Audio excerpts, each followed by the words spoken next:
mbanze nihanganize Prince Kid kuko ni inshuti yanjye cyane ngira ngo ajya gutangira Miss Rwanda ndi mu bantu yaganiranaga abo cyane naramufashije kuri ntago yahereye kuri Miss Rwanda Prince Kid yahereye ku ma Miss Inter University y'ama university mu university atandukanye kandi namaga meze nka the official MC we twarakoranye cyane mu bintu by'aba Miss cyane so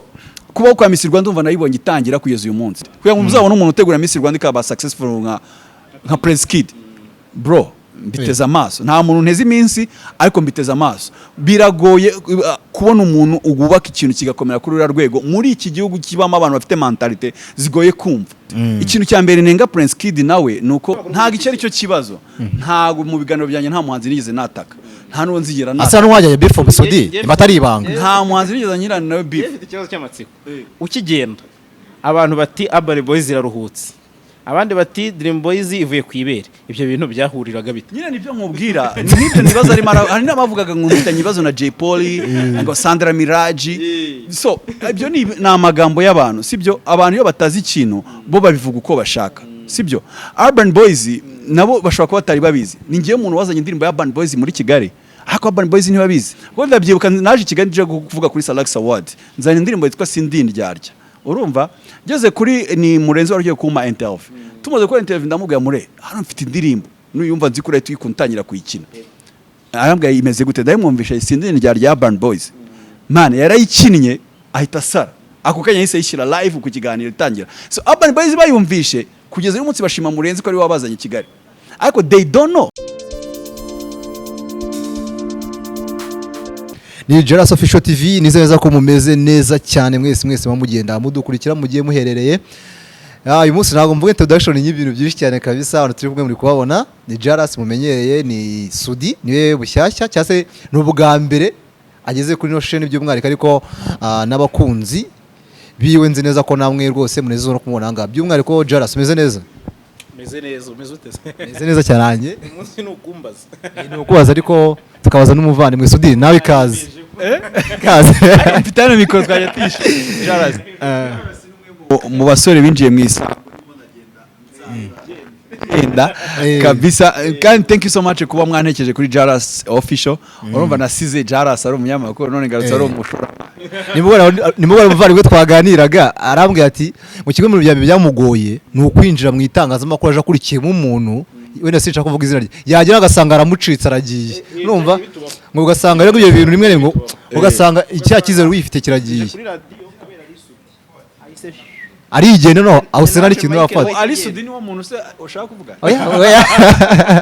oya nagari wowe nagari ubu nari nshaka kuvuga ariko bifite naho bihure nyine byo mwitangaza nyine nka kariyeri zanye kuruze zimeze nyine amugani waraje gusanga nk'abagusimbuye harimo waje avuga ati ngomba kugenda nyine ko ari Sudi nyine ngamanza nkamwenjoyinga gukorana nawe nyine nkamwumva ugahita nyine bitewe n'impamvu z'ubuzima ukagenda ariko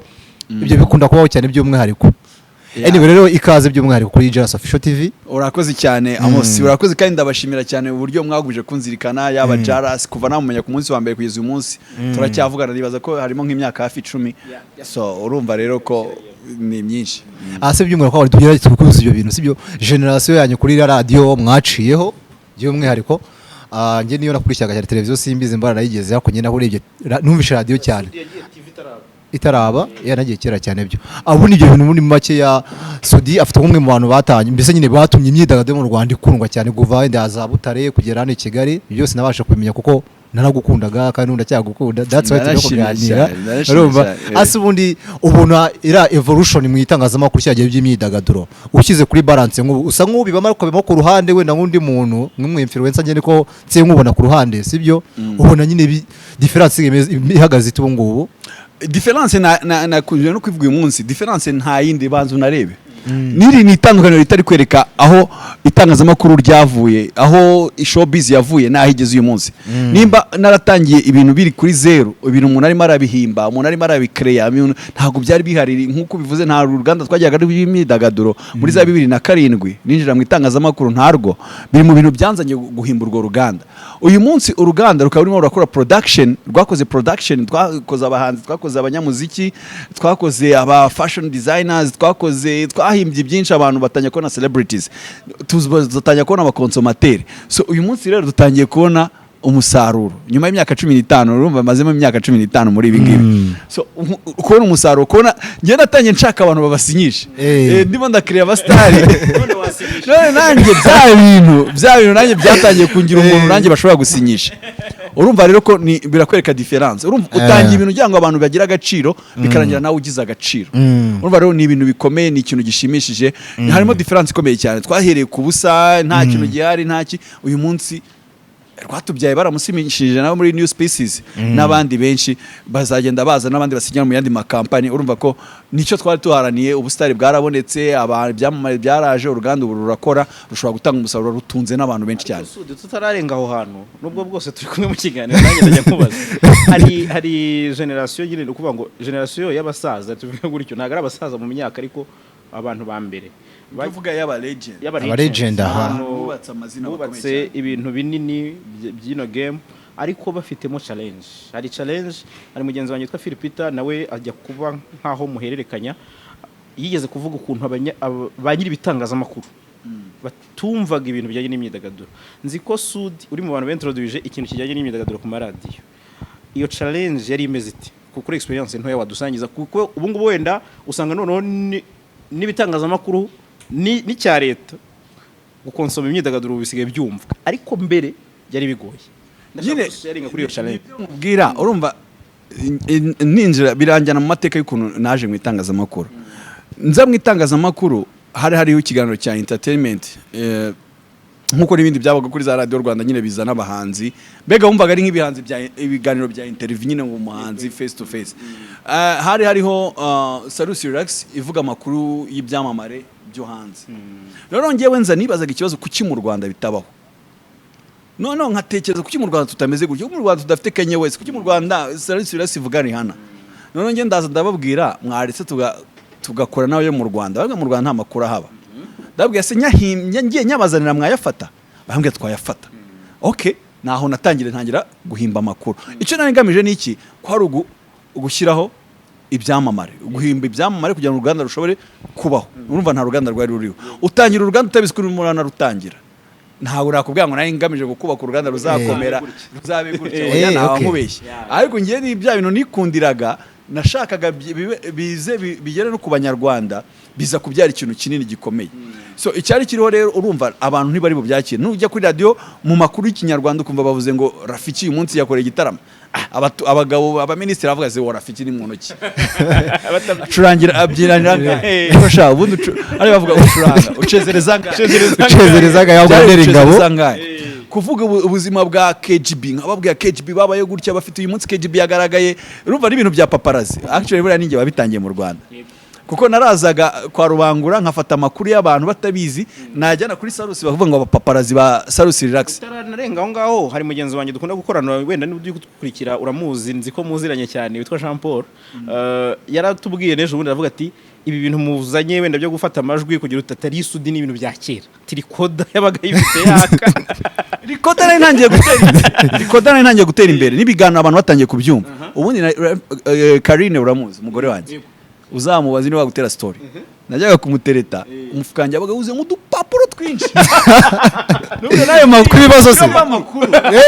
Tijaras namubonye kuri kwa Vena yambaye ipantaro y'umutuku ikano y'umweru n'ibiki nka kudeta ya saa 7 z'umugoroba ku isaha gutya asohotse muri Hiyas imeze gutya na gutya akwa koraga neza n'ubu ari byiza ngewe nkahita mbia nge ntabwo nanemera no kuvugira kuri mikoro ya Salus Relax wapi wako bikoresha cyo makuru se narabibahaga warabaherezaga gusa bo bakabivuga izo struggles ni danje uzi kuvurikira abandi nta nubwo bamvugaga iri ni isomo ku kiragano wenda kiri kuza ntago mvuga ngo twe twaragafashe wenda dufite uburyo bwo kubona mikoro iyo challenge avuze wenda ntago arabitubwiraho neza ku kijyanye na challenge yijyanye na mikoro ariko twaragifacinze umuntu akajya kumanuriraho mikoro uri kuvuga akavuga agahita nakukasa ariko naguze kuvugira kuri mikoro nanjye byambaye so urumva ntago nabaga nashaka kubereka ko amakuru bayabona ayabaho bakayavuga ngiye sinandi umunyamakuru wa Salus Relax nibanamvuge n'izina ariko uwo muhate no gushaka urumva bavuga ngo abapaparazi wenda ba Salus Relax abantu bakuva ko muri Kigali huzuyemo abapaparazi ariko yabaga ari nge ningewe baba paparazi mwumvaga urumva ikindi uwo muhate nagize niwo watumye witwaga Jamene arankunda atangira kunkunda noneho yanavuga akavuga ati amakuru tuya na Alisudi muri background nkumva mpita nishima credit noneho abatangiye kubona passion mfite credit ni sawa. So nyuma rero Jamene agiye kujya muri Canada abwira radio ati umuntu wenyine mbona wansimbura muri kino kiganiro n'uyu musore ni gutyo natangiye kwinjiramo batangira kumfasha n'ibiki bigenda bizamuka mvuze abantu barabikunda none urumva none ndi direct kuri micro nabizanaga noneho byose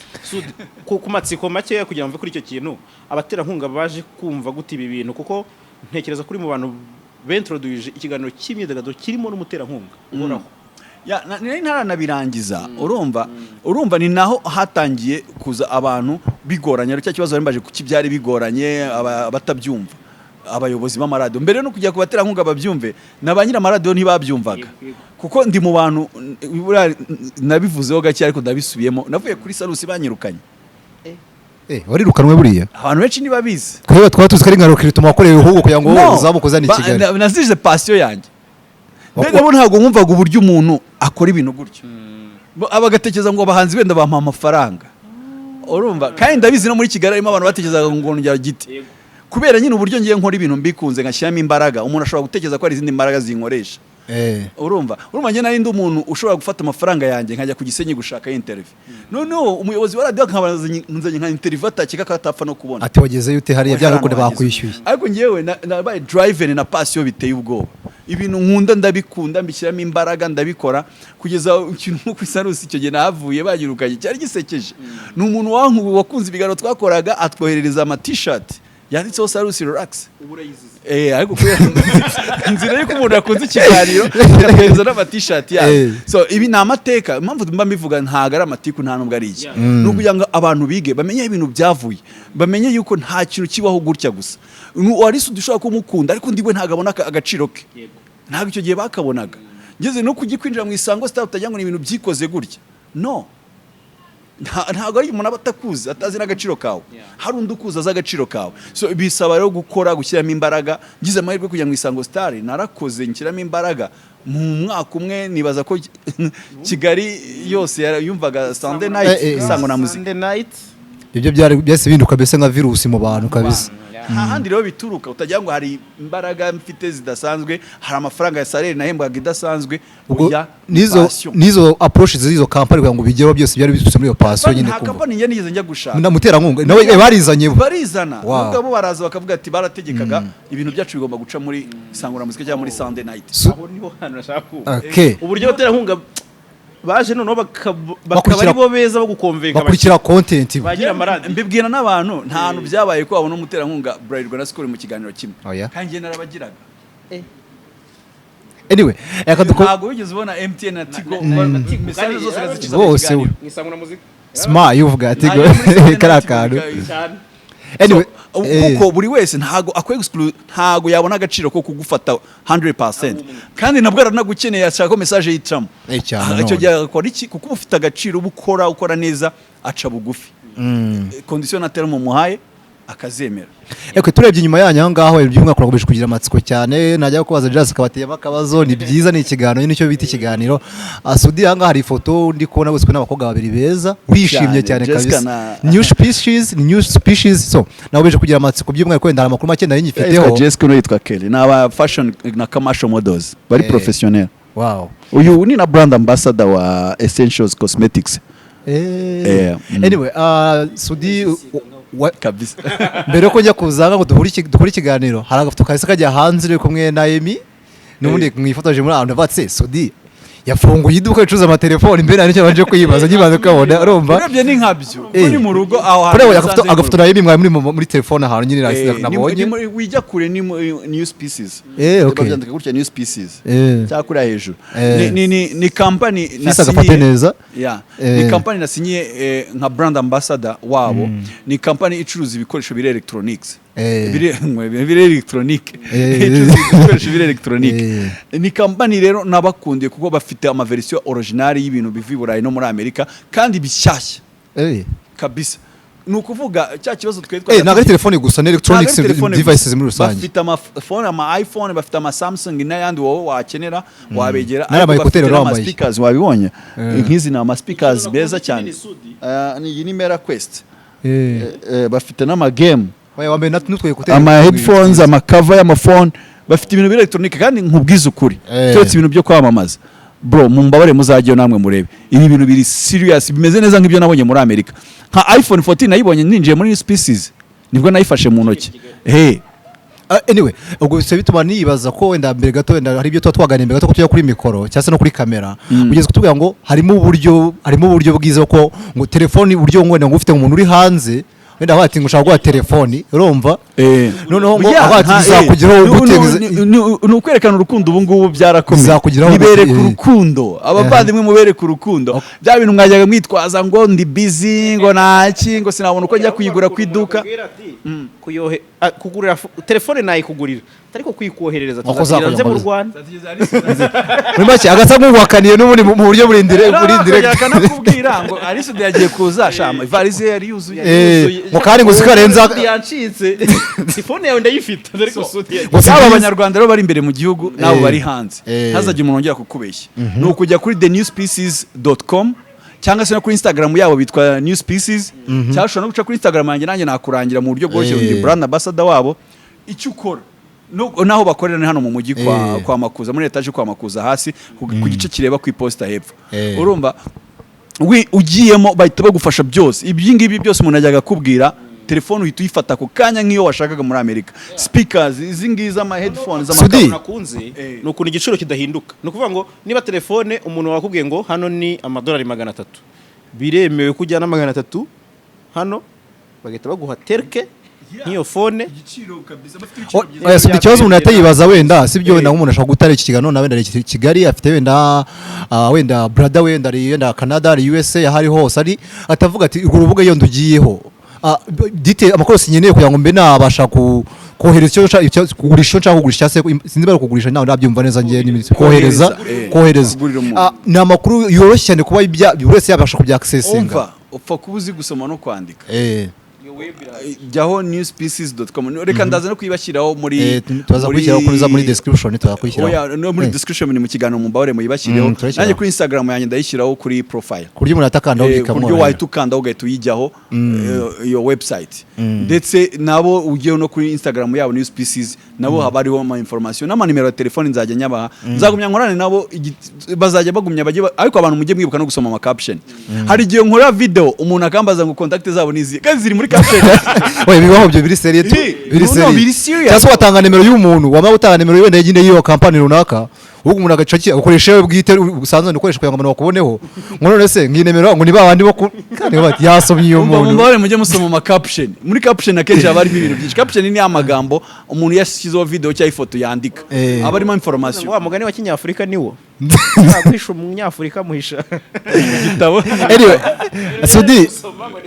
bitabaza n'ikindi kibazo kiriye nako tubivugeho n'ubundi tuza kubera tubigaruka igihe kirekire tukaba ducebona no tunane no kutundi tuntu twamatsiko byo mwako ni ngiyewe kigano ukifuza ko ngiye ufite ibibazo y'amatsiko bifuza kwabaza muri kumwe urumva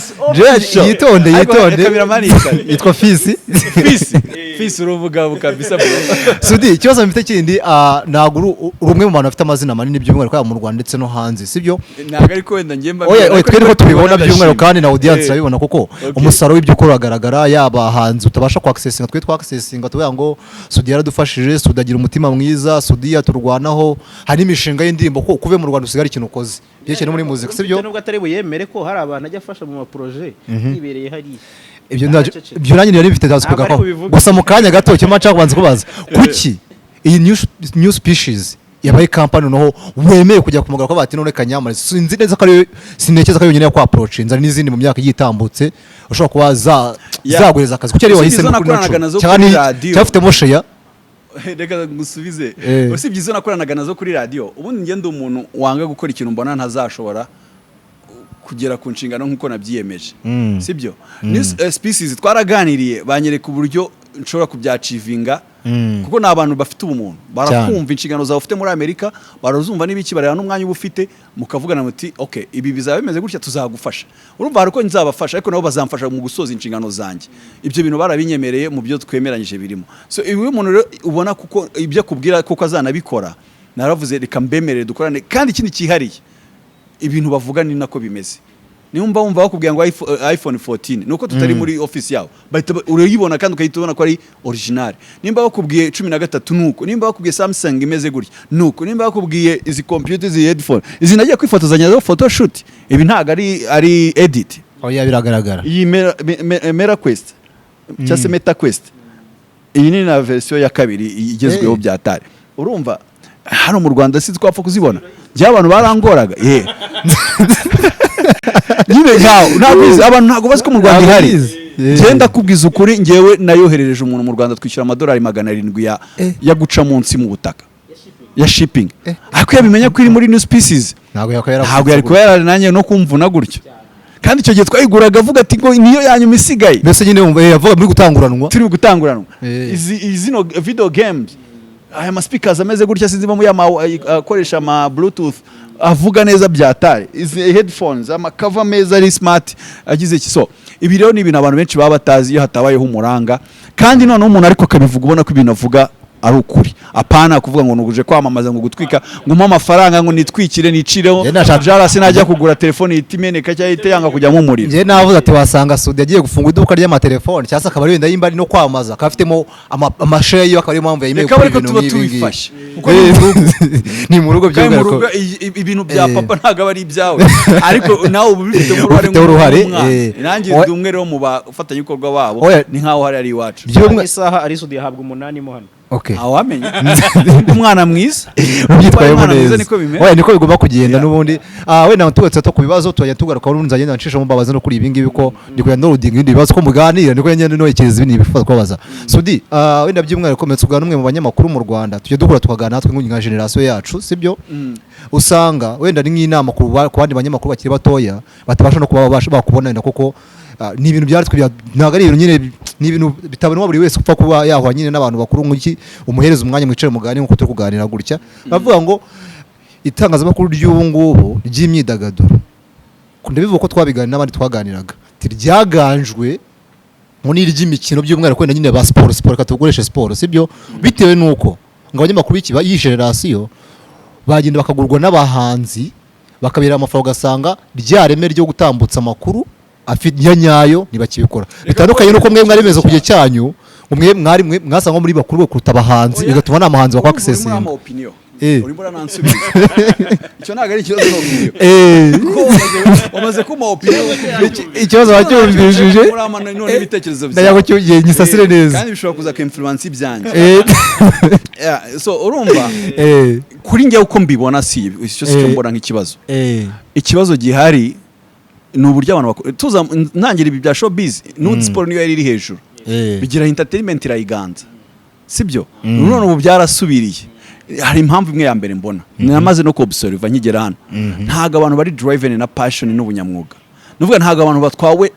no gukunda ibyo bakora n'ubunyamwuga cyane cyane abo myidagaduro nuvuga umuntu n'urugero aza ashaka kumera nka Alisudi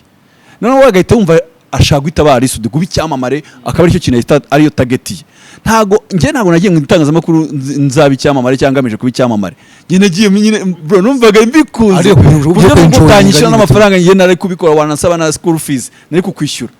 urumva none bo rero usanga abantu cyane bubu bo ikintu cyabo cyane ari ubustari amafaranga abandi bashaka amafaranga sibyo arashaka itabona saleri ndaraho nabazi yarazaga abishaka kujya kuri radio hashira ukwezi ngo ntago bamemba ngo nimutampemba ndagenda avuga je nakoze imyaka 2 ntahembwa nakoreye Isango Star impembwa amafaranga atandukanye nuko abantu bankekaga urumva kubera iki kubikunda ariko kubera kubikunda nubwo Isango yagiye impama opportunity yandi nkatangiye gukora amafaranga menshi so reba kunurindira imyaka 15 ubu nibwo nsinyi no kontra ubu rero hari undi mwana w'umunyamakuru nawe ashobora guhita avuga ati ni ntabona yagiye atanya kwiruka mu brand ambassador usanga nibyo shyira imbere yibuke ko akazi katari kuba brand ambassador akazi ke nuko umunyamakuru urumva no guhiga amakuru no kwirukanka inyuma natekereza cyane cyatumye Sudi bamugira brand ambassador wakumva ko ahubwo bari muri position zimwe zo kuba brand ambassador abanyamakuru just nanye nubwo nakwitwa brand ambassador ntago abantu bashobora kunyinfluencer gukora ibintu bitandukanye n'umwuga wanjye umwuga ni cyo kintu cya mbere kiri imbere noneho umwuga iyo ukoze neza ugatera imbere ni species irakwishakira n'izindi company ziragushaka. So reka dukore, ni njye rero nicyo kibazo maze kubona uyu munsi. Abantu bashaka kuba abastari, abandi bashaka kwirira abana, abandi bashaka amafaranga, abandi bashaka ayo mafaranga nyine y'abahanzi wavuze, abandi bashaka ibintu bite byihuta, shortcut bite uhita uhagera ako kanya, ikiganiro cyawe gite kiyobora igihugu muri ako kanya. Hari ibyakunda, za Kiss FM, hari za Sango Star, ba Sandrine baracyahari, bande bose barahari. Kugira ngo ubagereho ntabarenge bisaba gukora, nta kindi bisaba, no gukora ukaba creative, kuba creative, kantu mukumve, kuba creative na professionnel. Njyara kino abantu besho bakunze gura bambwira babati rero ngo impamvu ngo show busy cyangwa se y'iki gihe bisa nkaho nyine ari ukuntu yasubiyemo inyuma mu mwiye kiragiye cyanyu mwakoragaho, urumva basanga umunyamakuru ari mbese yitewe kuba yakwata ku muhanzi bigiye ngaruka, ariko ubu ngubu uravuga ati ndataka uyu muntu barakubeshye, natwe twataka abahanzi nta mwigeze nataka mu mwara batakaga bivuzemo nanjye ngeze kubimbaza amaze igeze kubimbaza wenda reka mbisubiremo gatoya, wenda ngendeye kuri icyo kintu n'umuntu warubajije Sudi kijyanye na passion. No kuvuga ngo wenda sinzi impamvu, nta nubwo ndi mbibonera mboni zitangazamakuru gusa. Hari umuhanzi witwa Diplomate kiye guhostinga aratubwira ati nta gitangaza cyuko naba naraharawe nk'umuhanzi kuko abantu baharara utubari, baharara imyenda, baharara iki, ariko icyo nje nshaka kuvugamo kujyanye na passion. Sinzi niba ari n'ibintu byose, niba ariko nabivuga kuko urebye Ronaldo Rui Nazario urumva ukamureba ukamugeranya n'umukinnyi w'ubu, wabona ko ikintu kijyanye na passion nyine abantu basigaye bareba mu mafaranga cyane. Buri ni nuzari wakuza kunda gukinira ashaka gukinira Real Madrid, occasion yaraje amafaranga aramugonga, ntiyanavuga ati wenda kanigwa mwibi kuko nshaka kugera ku nzozi zanjye. Au contraire mu gihe wenda urumva ibyo Suda kubwira, wenda ntekereza ko hari factor nyinshi zishobora kubitera. Hari gihe wenda ushobora gusanga n'uwo muziki wacu warajemo amafaranga menshi par rapport ya mbere. Ngiye hari ikintu Uganda rwarakuze, ikintu njya nkavuga ngo hari igihe cyabayeho abahanzi bamera nk'abacuritse ikibuga mbivuge gutyo, ku gihe babonaga amafaranga menshi par rapport y'itangazamakuru. Ibyo Amos yavuga ngo hari ikintu cyabayeho cyuko abanyamakuru bamwe bagurwa kwa kugurwa, ntago mvuga ngo wenda baragera bakamwishyura bakamubwira ntuzongere, ahubwo kuba hari umuhanzi umurusha ubushobozi amufiteho ijambo kuko akagira impact ku kazi ka ukora. Ariko urumva murumva bidahona n'ibyo twavuze nyine nibyo biratwagarutseho, ntago icyo ari cyo kibazo. Ntago mu biganiro byanjye nta muhanzi nigeze nataka, nta nuwo nzigera nataka. Asa n'uwajya beef of Sudi batari ibanga, nta muhanzi nigeze nyirana nawe beef. Ifite ikibazo cy'amatsiko ukigenda abantu bati Urban Boys ziraruhutse, abandi bati Dream Boys ivuye ku ibere. Ibyo bintu byahuriraga bite? Nyine nibyo nkubwira, nibyo nibaza ari mara, hari n'abavugaga ngo mfitanye ibibazo na Jay Polly ngo Sandra Miraji. So ibyo ni amagambo y'abantu, sibyo? Abantu iyo batazi ikintu bo babivuga uko bashaka, sibyo? Urban Boys nabo bashobora kuba batari babizi. Ni ngiye umuntu wazanye indirimbo ya Urban Boys muri Kigali, ariko Urban Boys ntibabizi, ntago babaga babizi. No kuvuga dufata urugero buretse ngiye ibyo numva ntago mbikira imbere kugira ngo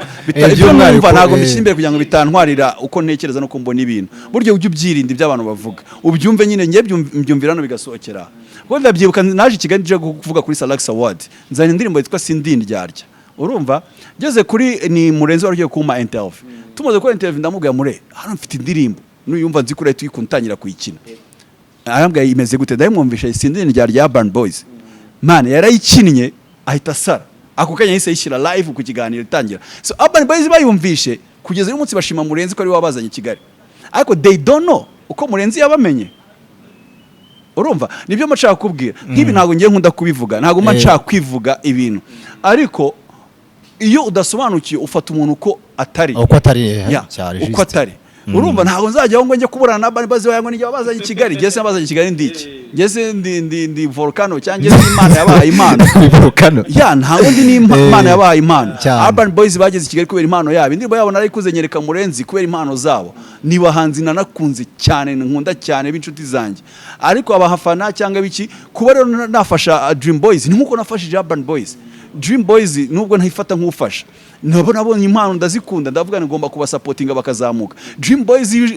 hari n'abaza TNP murabafasha uko ashoboye, ba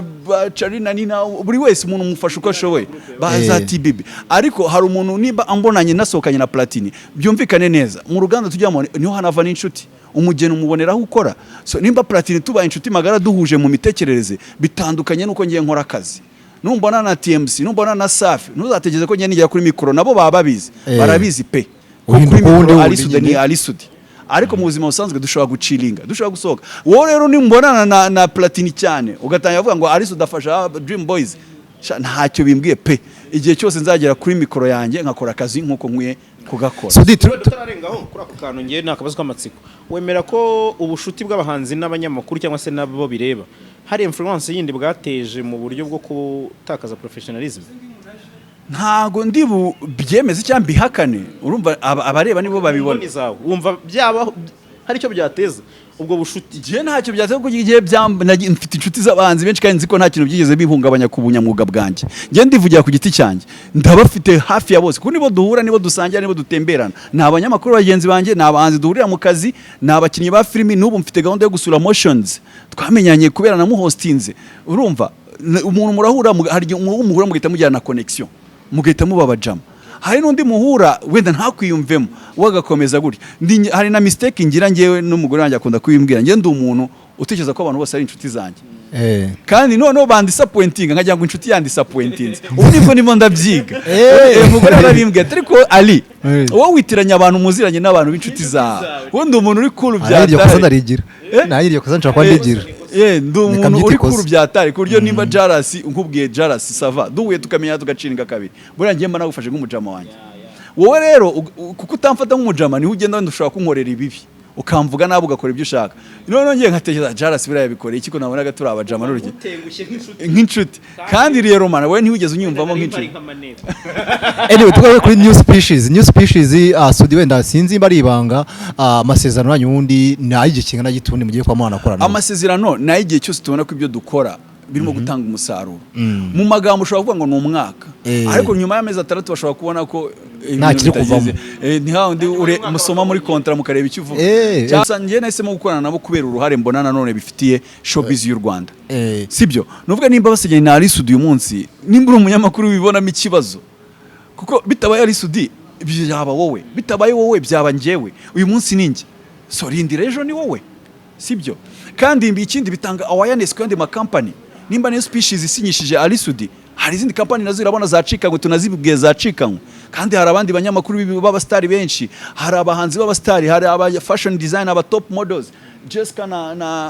na Kelly nabo bakeneye amasoko kugira ngo babeho n'imiryango yabibeho hakenewe n'abandi benshi ibyo byose bituruka kuki bituruka ko habayeho iko New Species isinyisha rwatubyaye bakabona ko bakeneye Ali Sudi ejo bakabona ko bakeneye Jaras ejo bundi Amos ejo bundi Joshua ejo bundi Kalex ejo bundi Fis yabaye mu cameraman wa Danger ni byose nuko bikorwa mane ntago uruganda rushobora kwigirwa nanjye cyangwa nawe Sofa gukora ku isi hose noneho ni ku isi hose aho umuntu yari hose ku isi ashobora kujya kuri urwo rubuga serivisi igakorwa hari hose utego igihugu yabaherereyemo ni The New Species cyangwa The New Species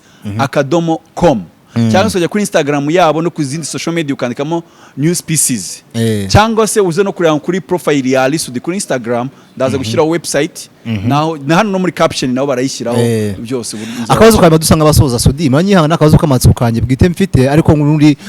naho twabona ko kavugaho muri no myidagaduro imyaka 10 ishize dusubiye imyaka 10 ishize umwaka 2013 umwaka utaza imyaka 10 ishize twabonye ko abagize ko ikibazo cya Miss Rwanda itarabaye kandi byasanga aho bisa bishyira ko n'umwaka uteshobora kutaba iki kintu kandi irashonga rya platform abantu byumva kwenda nk'imboni yawe Sudi nka Miss Rwanda yabasha kujya ubibona niwe yikozemo sinzi bayikoze ntago mbizi ubu ni Miss Rwanda butsagaze nta kintu kinini bizatera ku bana b'abakobwa banze nihanganize Prince Kid kuko ni inshuti yanjye cyane ngira ngo ajya gutangira Miss Rwanda ndi mu bantu yaganiranaga abo cyane naramufashije kuri ntago yahereye kuri Miss Rwanda Prince Kid yahereye ku ma Miss Inter University y'ama university mu university atandukanye kandi namagameze nka the official MC we twarakoranye cyane mu bintu by'aba Miss cyane so kuba kwa Miss Rwanda umva nayibonye itangira kugeza uyu munsi ikintu cya mbere nenga Prince Kid nawe nuko Inspiration Backup yabaye company nka Prince Kid aho kugira ngo ibe nka company yigenga so nuvuga company yigenga uyu munsi twakakwiye kuba tubona ikibazo nubwo yagira Prince Kid ntago bivuga ko Miss Rwanda itagomba kuba yakakurikiranwa ku giti kiwe ako Inspiration Backup igagumya igakurikirana ibyayo nyine none ikindi nanone nka nenga abantu bahuza Miss Rwanda na Prince Kid ni umuntu ashobora gutana ashobora no kudatana kuko ni urubanza rurimo ntago ari umunyacyaha ni umuntu ufite ibyo akurikiranyweho sibyo ukiri umwere kugeza ubu urumva ariko abantu natwe dushaka guhita Miss Rwanda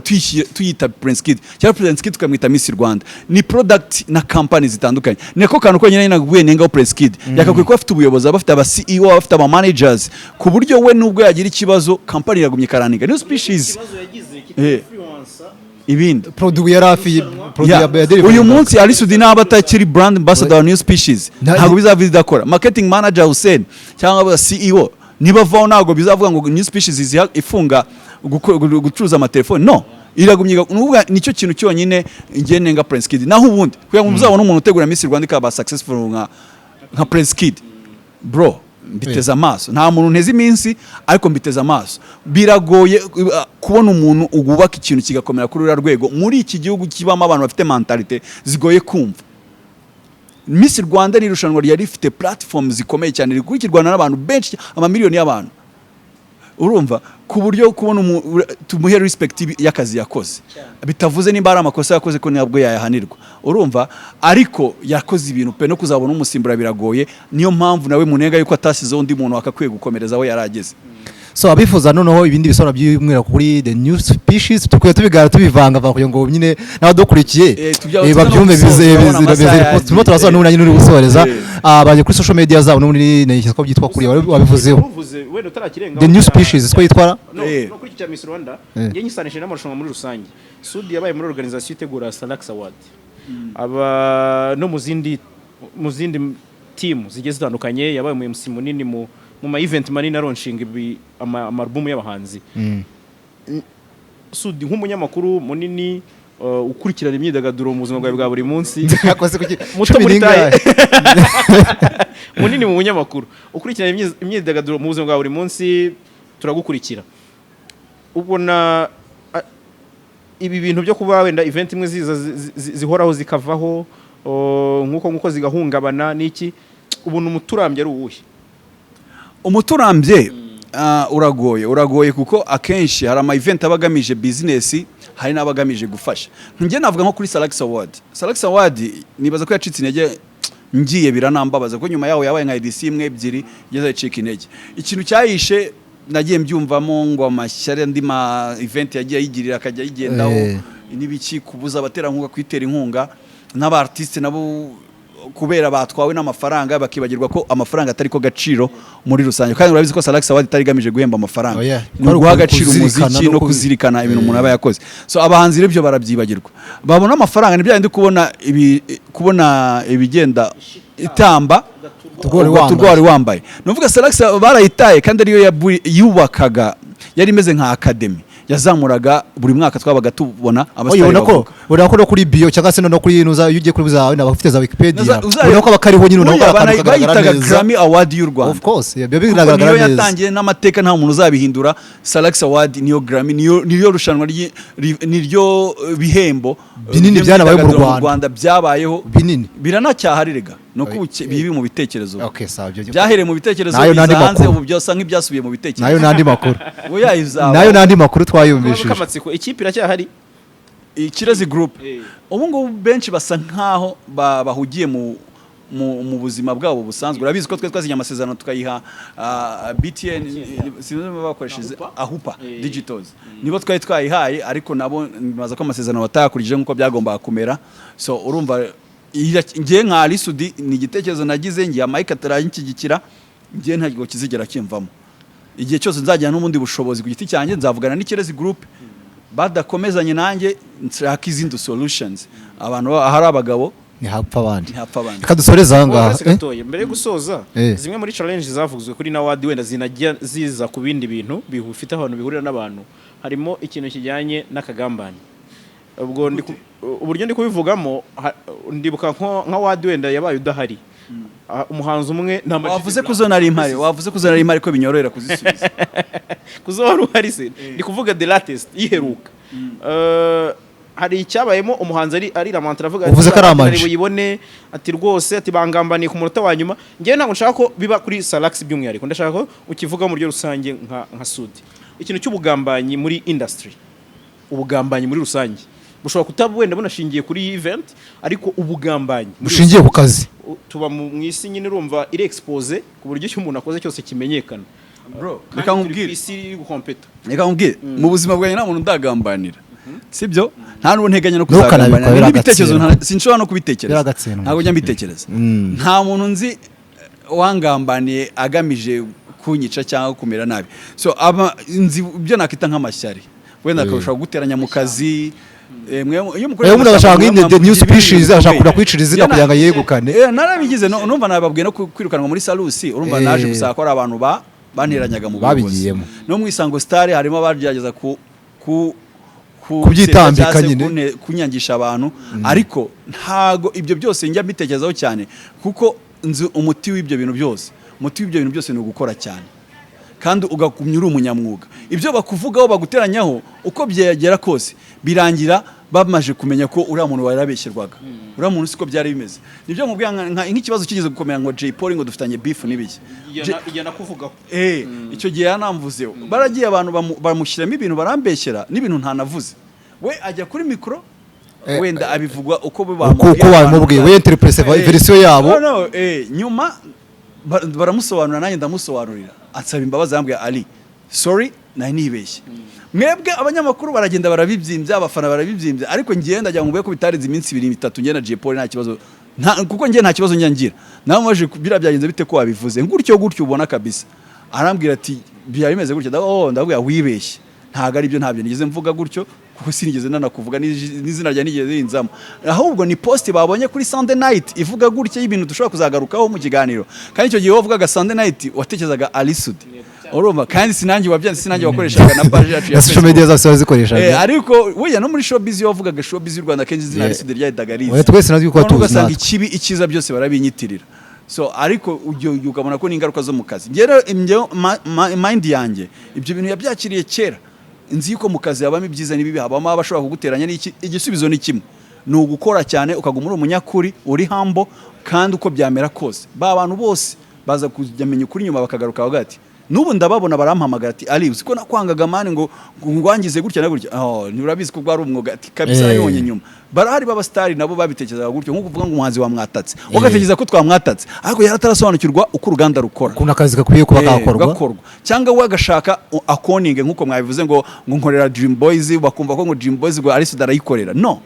wagera ku mikoro avuga bitandukanye n'ibyo wenda TMC yashakaga aho Ali Sudi n'umugambanyi ibintu nk'ibyo kubera kudasobanukirwa gutandukanya ubucuti n'akazi ariko uko umuntu akura arabisobanurira avuga ati kariya ni akazi ubu ni ubucuti ko ari amakosa nakoze narimbaje Sudi iki kintu kubera ko n'ubundi ubona aho industry iri kwerekeza noneho bisigaye byarafashe indi ntera kubera ko byibuze ubu icyo gihe byarabaga wenda umuntu akakwishyiramo bikanarangira ariko ubu ngubu hagezweho etape y'uko abantu bashobora no kujyana mu nzego no kugufungisha kuregana urumva ugomba kuba careful akavuga ati uno munyamakuru yamvuzeho ibintu agahita kurega wenda muri RIB bagufunge nyine byamaze gufata indi ntera ariko uzarebe uri umunyamakuru umwuga nta muntu wapfa kukurega kuko nawe umuntu araburira ibintu kwabikoze urimo urabikora kinyamwuga icyo gihe ni nkuru ba wayisasiye wamanze ugatishyamo nyine uko inkuru wayikoze kinyamwuga ariko nujya kuri YouTube kuko ushaka view atangira nkahita nataka umuntu nkuko we wabyise kwataka umuntu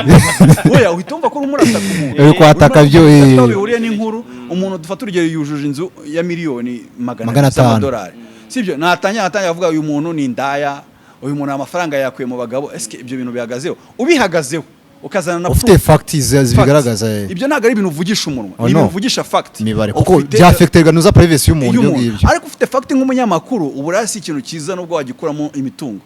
kuko byabishaka gushora abandi bana mu biki kandi uwo muntu ni umustar ushobora kubizana ukavuga ati